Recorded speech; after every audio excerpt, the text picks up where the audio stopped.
projeto da Casa da Vó, ele foi um projeto que a gente escreveu no edital da Paulo Gustavo que teve aqui em Erechim. E ele foi um projeto que ele surgiu a ideia naquele momento. Foi muito rápido o edital e a gente tinha que criar a história, decupar o roteiro e juntar a equipe inteira para fazer isso acontecer. A Casa da Vó, na verdade, ela é uma história que fala sobre memória, aconchego, histórias contadas e sobre paredes de madeira. Mas mais do que isso, ela fala sobre a importância de valorizarmos as coisas e principalmente as pessoas, enquanto elas ainda estão aqui.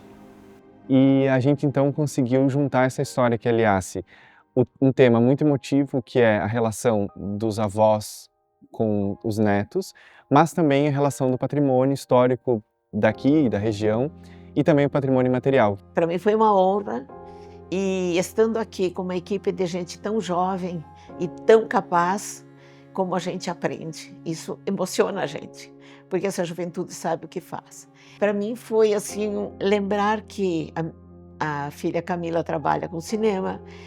No tempo de colégio a gente incentivava muito o teatro, as apresentações. E quando era criança, morando no interior, ao redor era só mato, meu pai tinha moinho colonial, então eu escrevia a peça, às vezes minha prima me ajudava, a gente escrevia a peça de teatro, depois encenava e chamava os vizinhos para ver o que a gente estava encenando.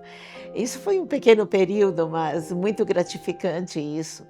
O processo da direção de arte do curta Casa da Vó começou quando o Luiz quis uma casa específica, uma casa quase centenária aqui da nossa cidade, de 1927.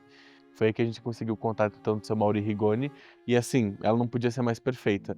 Ela conta a história da maneira como ela tem que ser contada. Como é um curta que volta para essa questão do patrimônio histórico, usar uma casa que é um patrimônio histórico na nossa cidade foi essencial.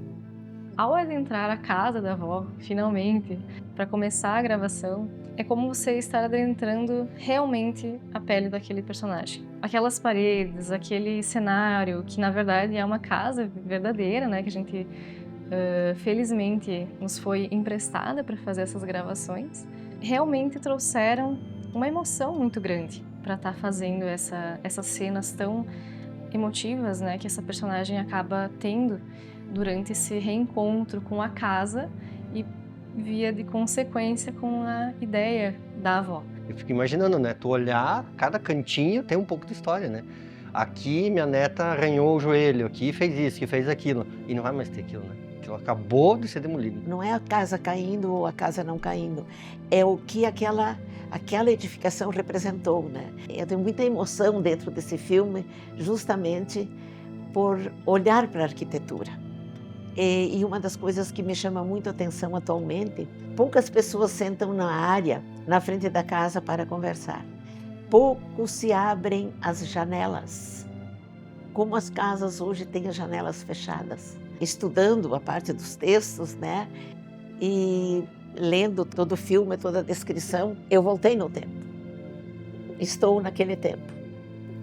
Aí a outra parte que eu participei já também, que são experiências do caso da loja, que a gente vai nas casas antigas recolher os livros antes da demolição. E aí fica complicado, às vezes tu chega lá, tu tá sentindo a presença da pessoa que faleceu esses dias ali, e o pessoal correndo, pegando coisas assim, como se fosse que a pessoa nunca existiu na vida. Isso também pesa. A avó, em todo momento, ela é só uma lembrança. E quando a gente tem uma lembrança específica, a gente não foca em todos os detalhes. Então tudo ali era só uma lembrança da Esther, a maneira como ela traduziu as cartas pela memória viva da avó dela.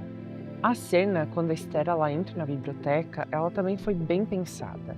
Por exemplo, quando ela entra no quarto, ele é um ambiente mais escuro, tá fechado. E conforme ela abre a janela, ela vai tendo lembranças, a luz ela muda, a luz ela fica quente. E esse espaço, ele se transforma conforme o sentimento da Esther. A fotografia também, ela teve um grande desafio, porque o Luiz, ele queria muito que o espaço, ele transmitisse todas as emoções que a Esther sentia. Então, as imagens, elas eram muito amplas, tu conseguia ver o pé direito da casa, tem mudança de cor. Então, toda essa transformação, ela acontece de acordo com os sentimentos da Esther. Desde o roteiro, a gente tinha então a ideia de trazer essa diferença visual da arquitetura da casa, né, que é uma arquitetura vernacular, em madeira, né, construída à mão há quase 100 anos, né, para uma arquitetura moderna. Então, o apartamento dela, né, num edifício, numa cidade grande, né, tem essa diferença visual também, é algo que a gente gostaria de trazer. Na cena onde a Esther lê as cartas, a locação ela também foi um processo difícil. A gente tinha uma ideia inicial, mas a gente acabou não encontrando a locação perfeita. A gente recebeu muitos nãos nesse caminho. Até que de última hora a gente lembrou da casa da Sônia e foi perfeito, a casa encaixou super no papel, mas para isso a gente teve que ter algumas modificações no roteiro também. Ser produtor é muito além da burocracia. Por exemplo, na cena final, onde tem a festa do aniversário, o bolo que está lá na mesa, fui eu que confeitei.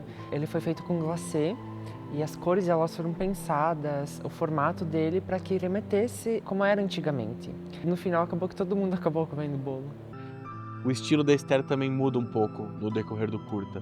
Quando a gente retrata ela na cidade onde ela mora hoje, que é uma cidade fora da nossa, ela tem roupas com cores mais sóbrias, mais fechadas, mais neutras.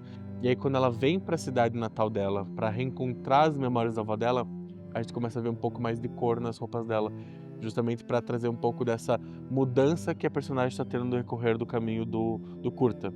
Escrever um roteiro, imaginar um personagem, ele é muito diferente de interpretar um personagem. Num primeiro momento, a Esther seria interpretada por outra pessoa, mas conforme fomos evoluindo nesse processo, surgiu a ideia de eu também estar aceitando esse desafio de trazer a Esther na tela.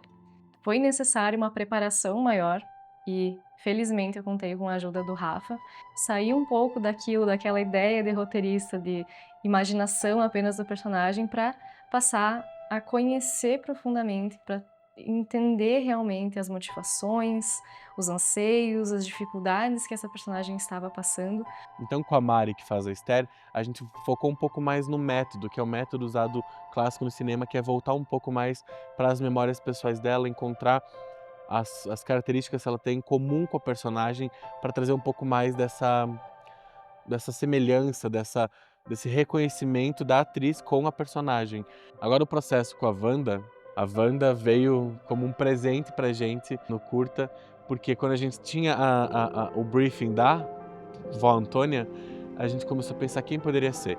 E na hora surgiu o nome da Wanda e a gente ficou naquela expectativa, mas será que a Wanda vai aceitar? A dona Wanda, ela aceitou esse desafio e foi graças a esse carinho, foi graças a esse entusiasmo dela que permitiu que essa personagem, a dona Antônia, ela fosse elevada a outro patamar. As vivências que ela trouxe consigo, o carinho que ela trouxe para com todos da produção, mas também em relação ao personagem, ela, bom, somos extremamente gratos por ter encontrado essa pessoa tão especial.